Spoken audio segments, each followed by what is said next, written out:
first knife is the Tarkanis. This is the Tarkanis knife. Now, this is a knife that I saw originally at the Blade Show East, and Andy had told me straight out he wants me to kind of beat the shit out of this. So I kind of really did beat the shit out of it.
All right, first things first, guys, let's give you some specs on this particular knife. I've seen some really nice images of it, and obviously it is used, what you're seeing right now on the screen. So it is a knife that's called Tarkanis. It actually means bulldog. It was designed by one and only Andy Armstrong. It's got a 3-inch RPM 9 drop point blade, and it's got a black PVD coating. It's about 3.2 millimeters thick. Comfortable jimping. It's got ceramic ball bearings, which is incredibly smooth in terms of engaging with the knife. It's a manual front flipper with thumb studs, which they put thumb studs on all their knives. It's ambidextrous friendly. It's got a G10 two-tone. This one happens to be white and black, but you have other options. And it has nested liners. It's got a hidden lanyard hole, 4.2 inches closed, 7.2 inches open, and around 4.6 ounces in weight. Now, this segment is literally inspecting the knife right after cutting. You can see it's not as clean as it was. The whites are a little bit black, but I'm testing now how you engage with the knife, how the ceramic ball bearings, it opens and closes, and it's perfectly smooth. There's absolutely no abnormalities whatsoever in terms of engaging with the knife using the thumb studs. Now, it is a front flipper. I don't prefer the front flipper. I really like using the thumb studs to engage with this knife. I'm not really comfortable using the front flipper with the thumb studs. It snaps open very good, and it's perfectly smooth.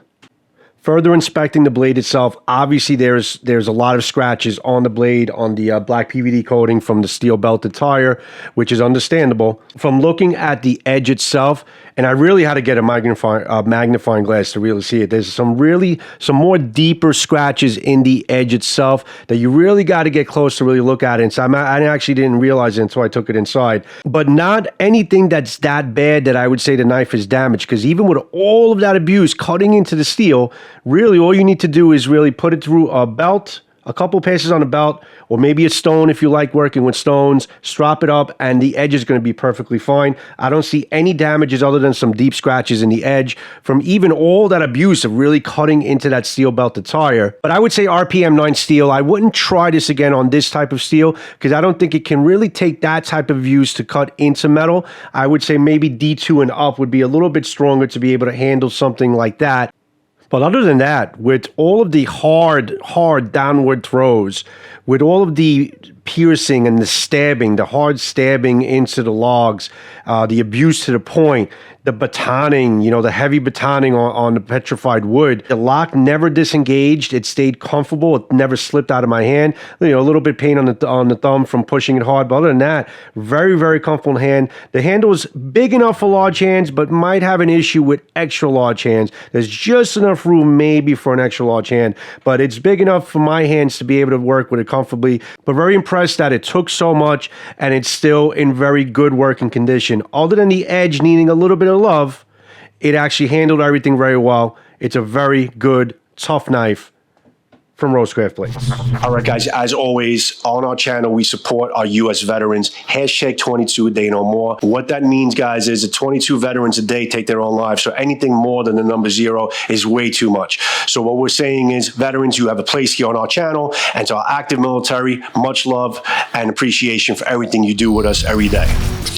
All right, guys, the Tarkanis is definitely one of those knives, one of those really tough, go to hell and back. Obviously, I didn't do anything crazy with it. I didn't abuse it. I just, you know, I pushed it a little bit further than a folder knife that you're supposed to push it with. You're not supposed to be batoning. I explained this all to you, but I pushed it a little bit further than you're supposed to on a folder, and it really handled itself well. It's still working and functioning perfectly fine. The locking mechanism is still perfectly tight. I love it. So this is definitely one of those knives, one of those tough knives in round 2 that I'm very impressed with, and I'm glad that they're starting to put out knives like this. Eventually, when RoseCraft Blades is going to be starting to produce knives in America and giving you American quality toughness, it's just they have a little bit of a head start, giving you also these types of knives being tough as they are in round 2, and I'm sure they're going to be improving them over and over again. A tough knife, a good ADC, very good, a knife that you can kind of push if you want to work with it. This Tarkanis worked really well. Very impressed with it. Thank you for watching my videos as always. Peace and love to each and every one of you, and I'll see you on the next knife or sword video,